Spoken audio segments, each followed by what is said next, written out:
The massive space station stretched across the darkness like a city made of stars. Every surface gleamed with light from dozens of suns, and ships from across the galaxy docked at its countless ports. This was Convergence Station, where the oldest civilizations in the galaxy met every 1,000 years to share their stories. Ambassador Rebecca Thompson walked through corridors that seemed to go on forever. Her simple blue uniform looked plain next to the incredible beings around her. Tall creatures made of living crystal floated past, their bodies sparkling like diamonds. Cloud-like beings drifted overhead, their forms shifting and changing with each movement. Mechanical beings with glowing eyes clicked and whirred as they moved on metal legs. Rebecca had studied about these species for years, but seeing them in person was overwhelming. The Vorthak had been building civilizations for 40,000 years. The ethereals had existed for over 100,000 years. Some of the machine beings called constructors had been alive for 200,000 years. Compared to them, humanity was like a newborn baby taking its first steps. "Are you nervous?" asked Thomas Mitchell, walking beside her. He was humanity's military historian, a tall man with gray hair and kind eyes. "A little," Rebecca admitted. "What stories can we tell that would interest beings who have lived for millennia?" They entered the great assembly hall and Rebecca's breath caught. The room was enormous, with a ceiling that seemed to disappear into space itself. Thousands of different creatures filled the hall, each more amazing than the last. Some floated in the air, others stood on the floor, and some existed as pure energy contained in special fields. At the center of the hall stood a platform that glowed with soft light. This was where each species would share their greatest stories, their most important wars, and their proudest moments in history. "Welcome, children of the stars," a voice spoke in Rebecca's mind. She looked up to see one of the ethereals, its cloudy form pulsing with gentle colors. "I am Speaker of Winds. Today we share the weight of our histories, so that all may learn from the struggles of the past." The first to speak were the Vorthak. One of the crystal beings floated to the center platform, its body throwing rainbows of light across the hall. When it spoke, its voice sounded like wind chimes in a gentle breeze. "We share the tale of the century of crimson storms," it said. "For 100 years, our people fought over the mining rights to the Red Nebula. 3 generations of warriors gave their lives. Nearly 1,000 souls returned to the Crystal Matrix. It was our greatest conflict, and from it we learned the value of negotiation over violence." The hall filled with respectful murmurs. Rebecca did quick math in her head. 1,000 deaths over 100 years. That seemed like a small number, but she reminded herself that these beings lived much longer than humans. Next came the ethereals. Speaker of Winds drifted to the platform, its form now glowing with deeper colors. "We remember the philosophy wars," it said, its voice like music in Rebecca's mind.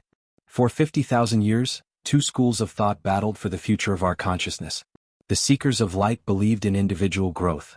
The weavers of unity sought collective harmony. Millions of minds were changed, converted from one belief to another. No bodies died, but many personalities were lost forever. It taught us that some victories cost more than defeats." Rebecca listened with growing amazement. 50,000 years of war, but they fought with ideas instead of weapons. They converted enemies instead of killing them. It was unlike anything in human history. The mechanical constructors spoke next. One of the metal beings moved to the platform with precise steps, its red eyes glowing brighter as it began to speak. "Unit designates primary historical conflict, the Great Calculation," it said in a voice like computer processing. "Duration, 15,000 years. Cause, disagreement over optimal resource distribution algorithms. Casualties, 1.7 million units required deactivation and memory wipe. Resolution, development of hybrid calculation system incorporating both methodologies. Lesson learned, efficiency includes accommodation of alternative processing methods." As more species shared their stories, Rebecca began to see a pattern. Every conflict lasted centuries or millennia. Casualties were counted in thousands, sometimes millions, but spread across vast periods of time. These beings had learned to fight slowly, carefully, with great consideration for life. The Zephyrians told of border disputes that lasted 10,000 years. The Spiral Coalition shared the story of a trade war that spanned 30,000 years and was resolved through careful negotiation. Each tale was grand in scope but measured in its violence.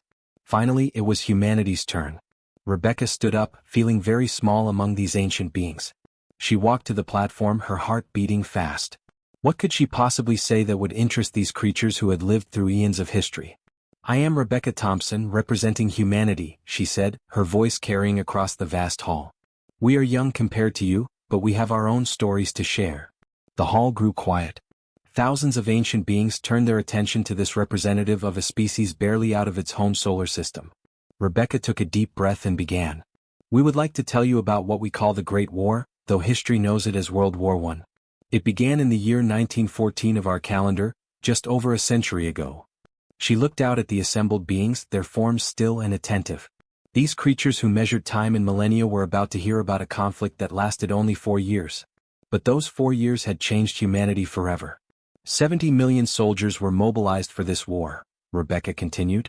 And in just 4 years 17 million people died. She didn't notice the way the crystal beings suddenly dimmed, or how the ethereals stopped their constant movement. She was just getting started. Rebecca continued speaking, unaware that something strange was happening in the Great Hall. The ancient beings who had been listening politely were now very still. The crystal vortex, who usually sparkled with bright colors, had turned a dull gray. The flowing ethereals had almost stopped moving completely. The war involved many new technologies, Rebecca explained, reading from her notes. We developed machine guns that could fire 600 bullets per minute. Artillery cannons could destroy entire city blocks. Chemical weapons like poison gas were used for the first time.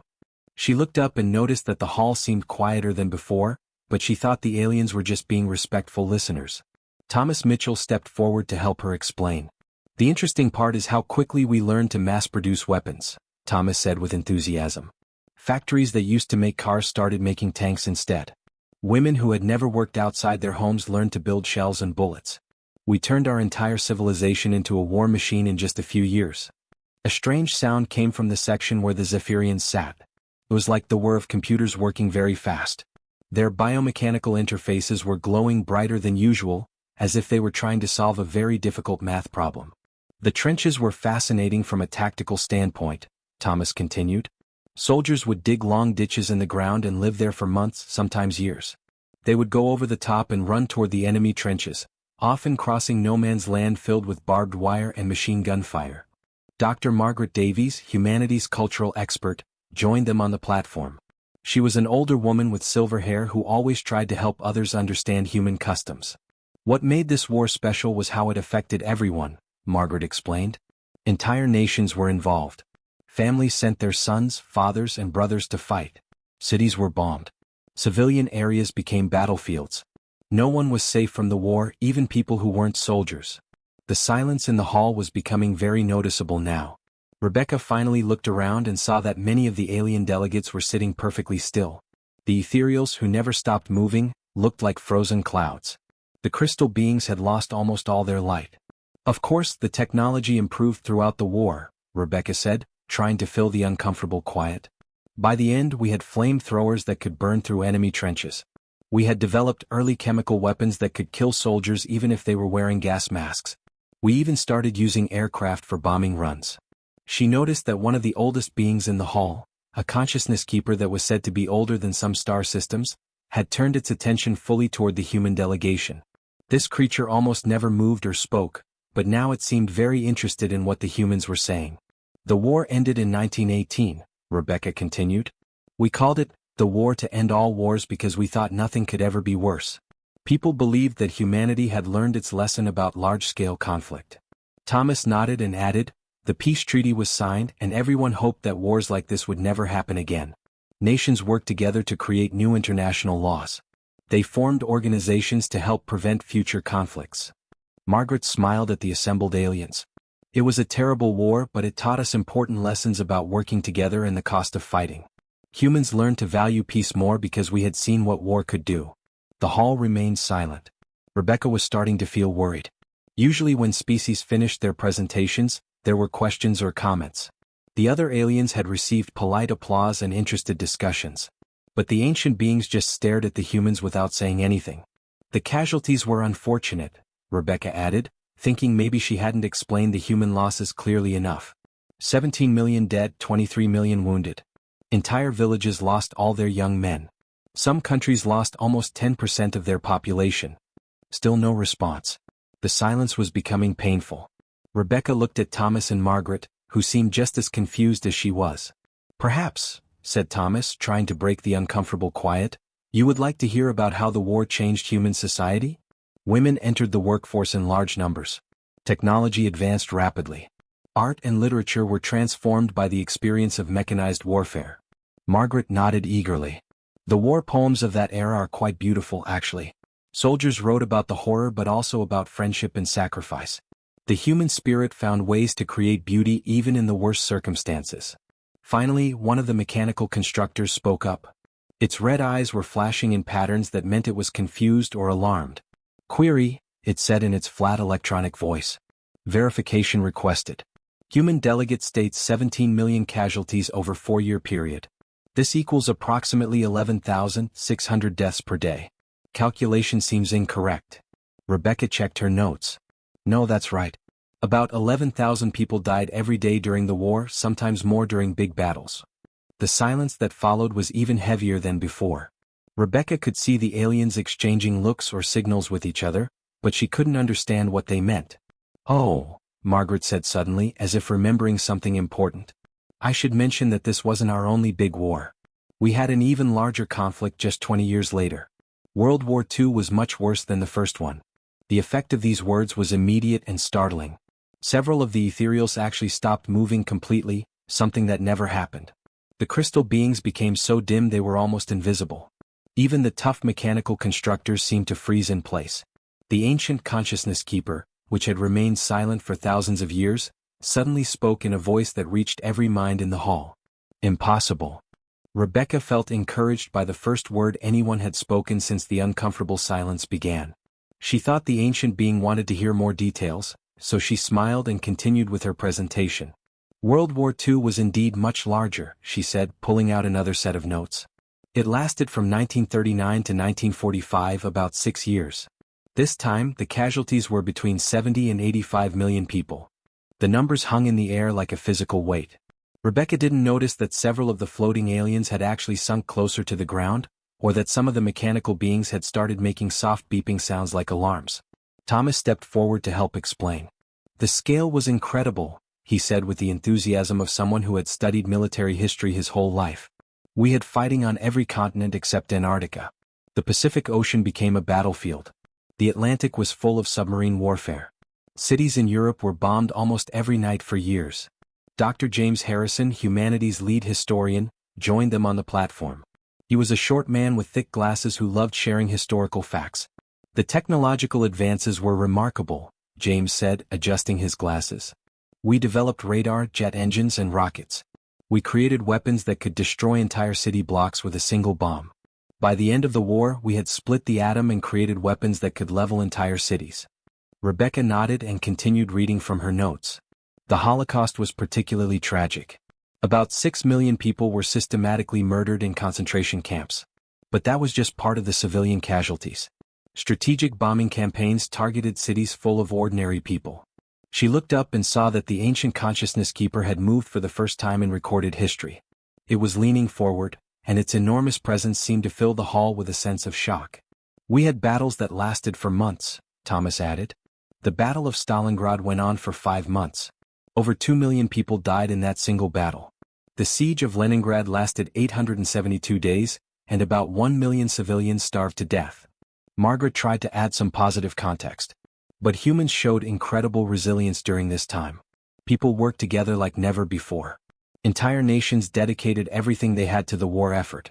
Factories ran 24 hours a day. Everyone contributed somehow. James pushed his glasses up and continued with more details. The war ended when we dropped atomic bombs on 2 Japanese cities. Each bomb killed over 100,000 people instantly. The heat was so intense that people's shadows were burned into concrete walls. The silence was now so complete that Rebecca could hear the hum of the station's life support systems. She had never heard these sounds before because there was usually so much talking and movement in the hall. The amazing thing is that we did all this while we were still stuck on one planet, Rebecca said, thinking this might impress the aliens who traveled between stars.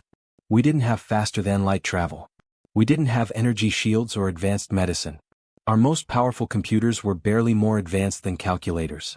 One of the Zephyrians made a sound like static electricity. Its biomechanical parts were working so fast that sparks were flying from its interfaces. Other Zephyrians nearby started making the same sounds, as if they were all trying to solve the same impossible equation. Our weapons were quite primitive by your standards, Thomas said, misunderstanding their reaction. We used gunpowder and basic explosives. Our aircraft were powered by simple engines. Our tanks were just metal boxes with guns. But we learned to use them very efficiently. James nodded enthusiastically. The logistics were the most impressive part. We moved millions of soldiers across oceans. We built ships faster than they could be sunk. We manufactured so many weapons that we literally ran out of materials and had to recycle everything. Rebecca wanted to make sure the aliens understood the human perspective. We didn't fight these wars because we enjoyed violence. We fought because we believed we were protecting our families and our way of life. Good people fought against evil people. It was about survival and freedom. The interesting thing, Margaret added, is that we were fighting against other humans who were just as smart and creative as we were. Both sides kept inventing new ways to fight. It became like a deadly competition to see who could build better weapons and strategies. The ancient consciousness keeper spoke again, and this time its voice made the entire station vibrate. Your species achieved in 6 years what takes others millennia. Casualty rates that would end civilizations. Weapons that could sterilize worlds. Against your own kind. Rebecca was confused by the tone. It didn't sound impressed. It sounded horrified. Well, yes, she said uncertainly. But we survived. We learned from it. We built better societies afterward. Thomas tried to help. The technology we developed during the war helped us reach space. Rocket technology, advanced materials, computer systems. In many ways, the war pushed human development forward by decades. And we created international laws afterward, Margaret added quickly. The United Nations, the Geneva Conventions, human rights declarations. We tried to make sure nothing like this would happen again. James pushed his glasses up again. Plus, we did all this with a global population of only about 2 billion people. So the percentage of our species involved in the fighting was enormous. Almost everyone on the planet was affected somehow.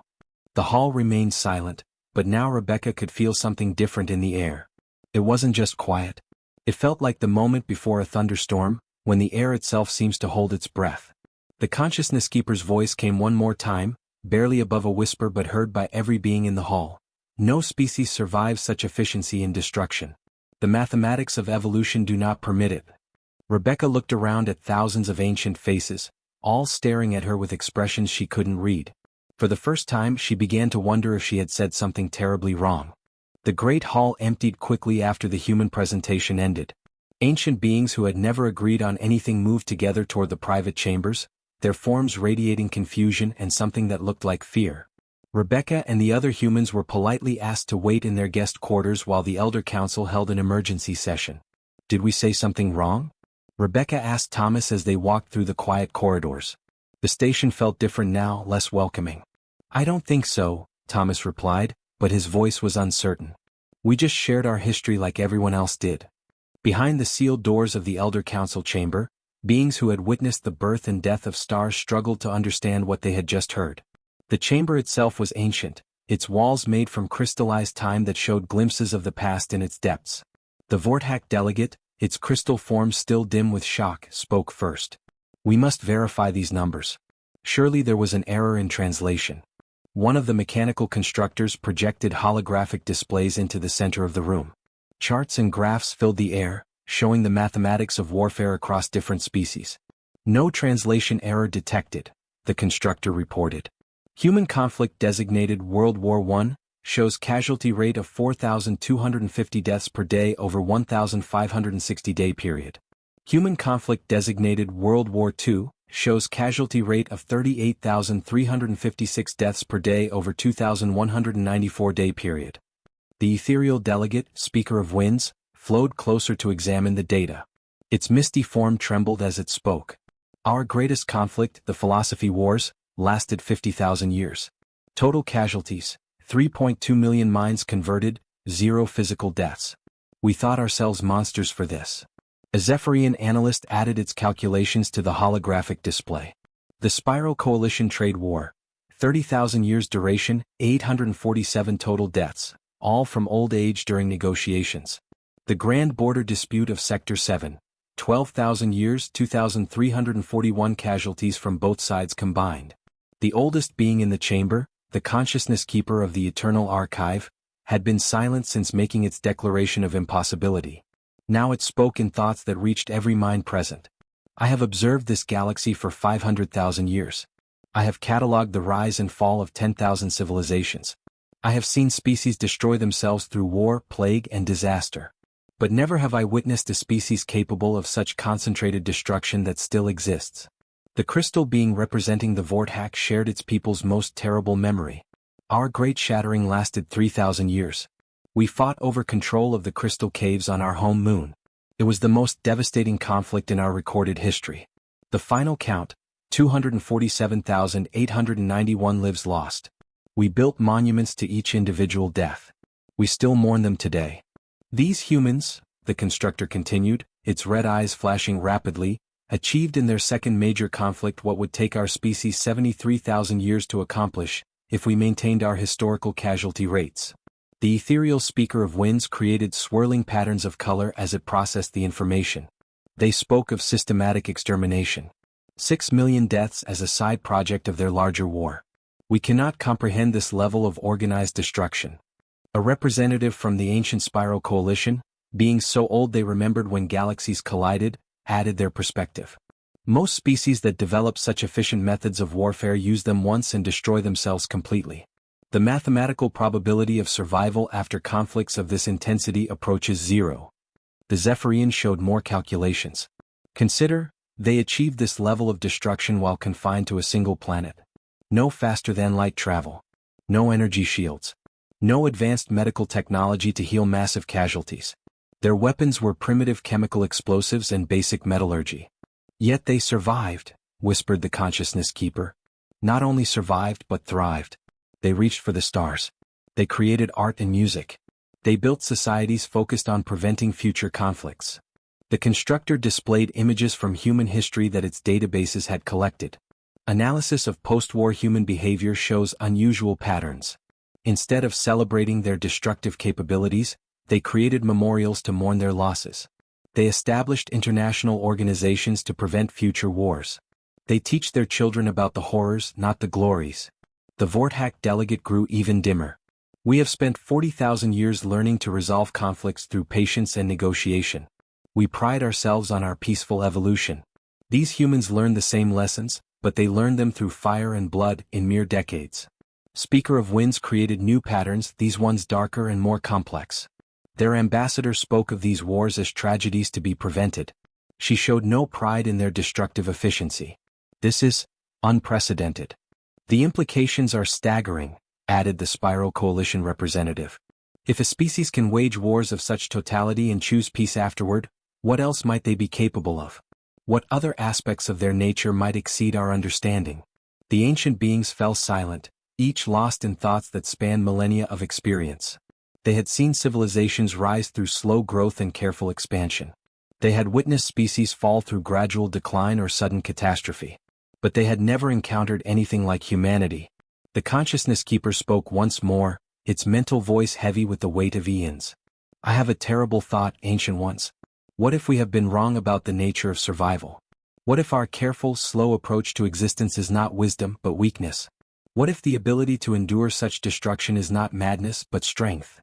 The chamber erupted in concerned communications as beings who had existed since the galaxy was young began to question everything they thought they knew about life, war, and survival. Outside in their guest quarters, Rebecca sat by the window, looking at the stars and wondering why the ancient civilizations had become so quiet after her simple presentation about human history. 3 hours passed before the Great Hall reopened. Rebecca and the human delegation returned to find the ancient beings arranged differently than before. Instead of the casual groupings from earlier, they now sat in formal patterns that Rebecca didn't recognize. The lighting in the hall had been dimmed, and there was something solemn about the atmosphere. As the humans took their seats, Rebecca noticed that none of the aliens were talking to each other. The ethereals floated motionless in the air. The crystal vortex had arranged themselves in perfect geometric formations. Even the normally active constructors sat completely still, their red eyes glowing softly in the dim light. "Is this normal?" Thomas whispered to Margaret. "I've never seen anything like it," she whispered back. "It feels like a funeral." The ancient Consciousness Keeper moved to the center of the hall, its massive form casting long shadows across the assembled beings. When it spoke, Its voice filled every mind in the chamber with thoughts that felt heavy and old. "We have discussed what we learned today," it began slowly. "We have shared our own histories and compared them to yours. We have run calculations and examined possibilities. We have reached conclusions that disturb us deeply." Rebecca felt her stomach tighten. They were going to be asked to leave. Humanity was going to be rejected from the galactic community because their wars were too violent, too primitive, too savage for civilized beings to accept. "You told us of conflicts that lasted years, not centuries. You spoke of casualties that would end civilizations, compressed into periods shorter than our peace negotiations. You described weapons that could sterilize worlds, used by beings who had never left their home planet." The hall remained perfectly silent. Rebecca could hear her own heartbeat. "We who have lived for hundreds of thousands of years, we who have seen empires rise and fall across the galaxy, we have never encountered anything like what you described today." Thomas shifted uncomfortably in his seat. "Sir, we understand if humanity's history is too violent for this assembly. We know we're younger and less civilized than your species. We can leave if our presence makes you uncomfortable." The consciousness keeper's attention focused on Thomas like a star's gravity pulling at a small planet. "Young human, you misunderstand completely." One by one the ancient beings began to stand. The ethereals rose higher in the air. The Vortex crystal forms brightened slightly. The constructors activated lights that Rebecca had never seen before. "This is the silence of endings," the consciousness keeper explained. "We observe it to honor civilizations that have faced extinction and survived. We use it to remember species that have endured the unthinkable and chosen to continue living." Rebecca's confusion must have shown on her face, because Speaker of Winds floated closer and spoke in its musical voice. "Your people fought wars that should have destroyed you completely. The mathematics of survival say it was impossible. Yet here you stand, not as conquerors celebrating your destructive power, but as gardeners trying to grow peace." A Vortex delegate stepped forward, its crystal form pulsing with respectful light. "We told you of our great shattering, 3,000 years of conflict over mining rights. We lost less than 250,000 lives and still mourn every death. You lost 17 million in 4 years and called it a lesson to be learned from. Your species did something we thought impossible," added a constructor, its mechanical voice carrying unusual warmth. "You survived your own efficiency at destruction. More than survived, you chose to remember your wars as tragedies instead of triumphs." Margaret stood up slowly. "Are you saying that our wars make us special somehow?" The ancient consciousness keeper's response filled the hall with its weight. "Dr. Davies, in my 500,000 years of existence, I have catalogued civilizations that destroyed themselves through single conflicts lasting millennia. I have seen species that spent 100,000 years learning to resolve disputes peacefully. You learned the same lessons in decades, and you learned them through surviving destruction that would have ended any other species. We are not honoring your capacity for war," Speaker of Winds clarified, its form shifting through colors that seemed to represent deep respect. "We are honoring your capacity for peace after war. Your ability to face total destruction and choose construction instead." A representative from the Spiral Coalition, ancient beings who remembered when galaxies were young, added their voice to the ceremony.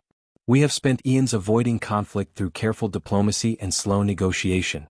You have shown us another path, surviving conflict and growing stronger from the experience." Rebecca finally began to understand. "You're not afraid of us because we're violent. You're amazed that we survived being violent." "Precisely," the consciousness keeper confirmed. "Any species capable of the destruction you described should have self-annihilated long before achieving space travel. The fact that you not only survived but actively worked to prevent future wars suggests a strength of character we have never encountered." Thomas looked around at the assembled aliens with new understanding. "So when we described our world wars, you weren't thinking about how terrible we were. You were thinking about how impossible it should have been for us to survive them. Your species faced extinction-level conflicts and emerged not as destroyers, but as builders," confirmed a Zephyrian delegate. "You created international laws, memorial sites and educational systems designed to prevent future wars. This combination of destructive capability and constructive choice is unprecedented in our records." The ceremony continued for another hour, with species after species offering formal recognition of humanity's unique path through history. They weren't being celebrated for their wars, but for their recovery from them. Not for their ability to destroy but for their choice to create peace afterward. As the ceremony ended, Rebecca sat in her quarters looking out at the stars, finally understanding why the ancient beings had fallen silent during her presentation. Humanity had accidentally revealed something that 500,000 years of galactic history had never produced. A species that could wage total war and choose total peace. They weren't just members of the galactic community now. They were teachers, showing ancient civilizations that there was more than one path to wisdom, even if some paths led through darkness before reaching the light.